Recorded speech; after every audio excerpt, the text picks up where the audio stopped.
Bonjour à tous et toutes. Aujourd'hui, on va parler crayon 3D, impression 3D et on va rentrer un peu dans le technique et puis je vais vous montrer un petit peu comment fonctionne une imprimante 3D et un crayon 3D. Ça fonctionne un peu de la même manière, vous allez voir. Comme je vous disais, on va parler crayon 3D. Ça fonctionne un peu de la même manière qu'une imprimante 3D. Voilà les deux modèles que j'ai. Alors, il y en a un, le 3D Doodler, ici, ça fait un moment que je l'ai. Alors, il n'y a pas de sponsor, hein, je précise. Il n'y a pas du tout de sponsor ou de truc commercial, hein, du tout. Je vous montre simplement pour information. Je sais même pas s'ils sont encore en vente tous les deux, hein. Donc, c'est pas le plus intéressant. Alors, lui, voilà, je l'ai branché. Il est là. Voilà. Après, vous voyez, on met le filament ici. Ça sort à la buse. Et je vais vous faire un petit essai. Alors, regardez. Là, il chauffe. Alors, il n'y en a pas pour très longtemps. Et l'autre modèle que j'ai, c'est un modèle qu'on m'a donné. Parce que la personne n'arrivait pas à le faire fonctionner. Il est un peu en panne, quoi. Je l'ai démonté. On va le redémonter. Et comme ça, je vais vous expliquer comment ça fonctionne un petit peu. En attendant que l'autre chauffe, pour vous montrer, voilà l'autre modèle. Regardez, alors attendez, hop, je vais régler un petit truc, voilà. Voilà l'autre modèle. Alors pareil, on met le filament ici. Ça sort par la buse là. Celui-là, il a un petit écran qui vaut pas grand-chose. Voilà. Il a des petits boutons de réglage, hein, comme l'autre. Je vais vous remontrer l'autre.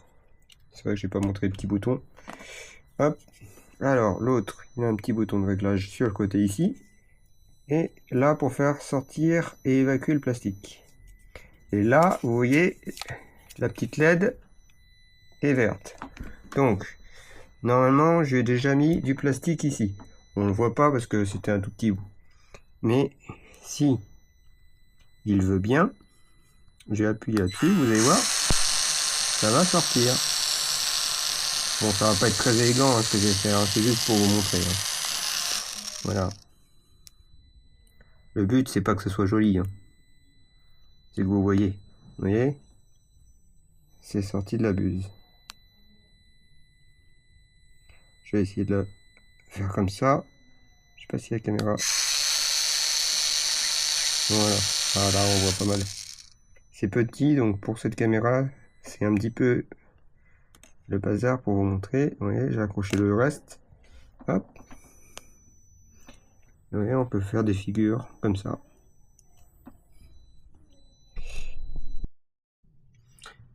Bon, maintenant que je vous ai montré ça, lui, je vais le redémonter pour vous montrer comment que c'est fait à l'intérieur.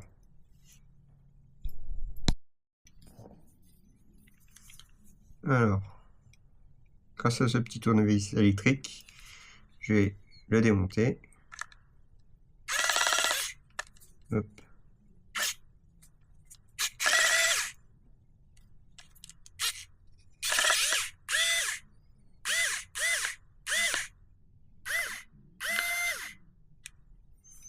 Petit suspense. Hop. Et juste une petite vis à retirer. Je sais même pas si on la verra, elle est tellement petite. Sûr qu'on la voit à la caméra. C'est pas important. Voilà. J'ouvre le petit crayon 3D. Alors voilà comment c'est fait à l'intérieur. Alors, je vous explique. Le plastique, on a dit qu'il rentrait par ici. Après, le plastique arrive là-dedans. C'est ce qui emmène le filament au petit tuyau qu'on voit peut-être ici, je sais pas, il est tout petit. Et après, il y a un système pour chauffer le plastique, pour le faire ressortir à la buse. Voilà.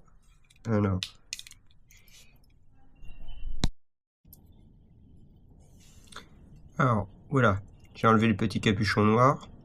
Ça m'a pris du temps, donc pour pas vous faire attendre, j'ai coupé la caméra. J'ai enlevé ce petit capuchon noir. Voilà la partie qui chauffe le plastique. Et comme je disais, ça s'appelle une buse et ça ressort par le petit trou là. Peut-être pas visible à la caméra. Après, ce que j'ai oublié de dire, c'est que tout ça fonctionne grâce à un petit circuit imprimé avec plein de composants électroniques qui est derrière. Je sais pas si on le verra à la caméra, hein. C'est tout petit. Et en fait, c'est le composant électrique qui va faire fonctionner tout ça. Et celui-là, on peut faire des petits réglages. Alors, je vais vous montrer. Sur le petit écran, on peut sélectionner PLA, c'est le type de plastique, ou ABS, c'est encore un autre type de plastique. Pareil sur l'autre ici. Sur l'autre ici, je sais pas si ça se verra à la caméra, il y a un petit bouton là, et il y a marqué ABS ou PLA. C'est pour choisir le type de plastique. Faut pas, c'est pas très grave si on se trompe normalement, mais le problème qu'il y a, c'est que votre plastique va pas être très bien fondu, ou soit il va être trop fondu. Voilà. Voilà pour la petite explication des crayons 3D. Alors maintenant, je vais faire une petite coupure au montage. Si vous entendez du bruit, soit c'est de l'orage, ou soit c'est des personnes qui sont avec moi dans la même maison. Voilà. Peut-être la télé encore en bas, je sais pas. Enfin bon, c'est pas grave. Je fais une petite coupure. Je vous reprends. Et je vous montre comment que c'est fait sur mon imprimante 3D.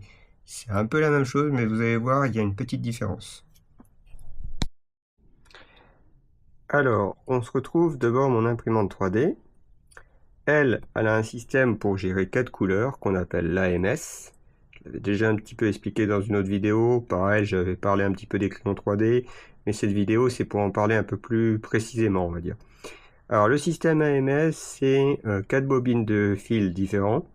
Vous pouvez mettre, par exemple, moi j'ai là, ici c'est du PTEG, du gris-bleu, bon ça se verra peut-être pas à l'image.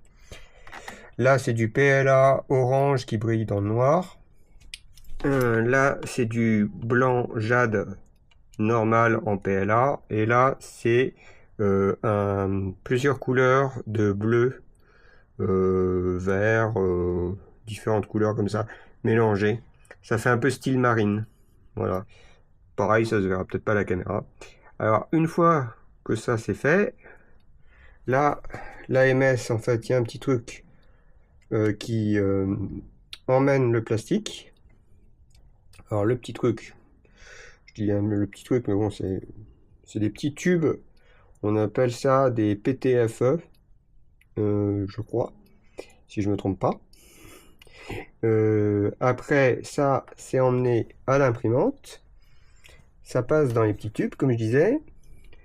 Une fois qu'on a choisi le plastique, eh bien, ce qui se passe, c'est que ça rentre ici. Après, je sais pas si on le verra à la caméra. Ici, il y a un petit truc comme le crayon 3D, avec c'est une petite roue dentée qui emmène le plastique. Et c'est emmené à la partie qui chauffe. Et après, ça ressort à la buse. Et après, elle, l'imprimante 3D, elle n'a pas besoin d'un bras humain, parce qu'elle a déjà ses bras à elle, ce qu'on appelle des axes. Alors, il y a cet axe-là, il y a cet axe-là, et cet axe-là. Vous voyez, je vous montre pour l'autre, voilà. Alors, la dernière impression que j'ai imprimée, c'est ça. C'est des petites pinces pour attraper les composants électroniques. Voilà. Alors moi, j'avais fabriqué une petite poubelle, parce que contrairement au crayon 3D où tu peux attraper le plastique comme tu veux et tout ça, il n'y a pas de souci. Mais elle, du coup, quand elle veut évacuer le plastique, elle l'évacue là-dedans. Après, elle l'éjectait en dehors. Ça en mettait partout. Donc, j'ai créé cette petite poubelle. Voilà. Et la différence du crayon 3D, comme je disais, c'est que là, tu programmes soit sur la carte SD ou soit directement sur l'ordinateur et elle se met en route toute seule et elle fonctionne. En gros, du coup, je vous montre cet axe, il va là comme ça. Celui-là, il va de haut en bas. Et celui-là, il bouge comme ça. Voilà pour la petite explication. Je ne sais pas si j'ai été clair. J'ai essayé de dire à ma façon, parce qu'il y a plein d'autres vidéos qui expliquent comment fonctionne une imprimante 3D, les systèmes de plastique, tout ça. Voilà. Bon, je vous dis à bientôt dans une autre vidéo. Dites-moi si ça vous a plu en commentaire. Aimez cette vidéo. Partagez-la si vous voulez. Voilà, je vous dis à bientôt.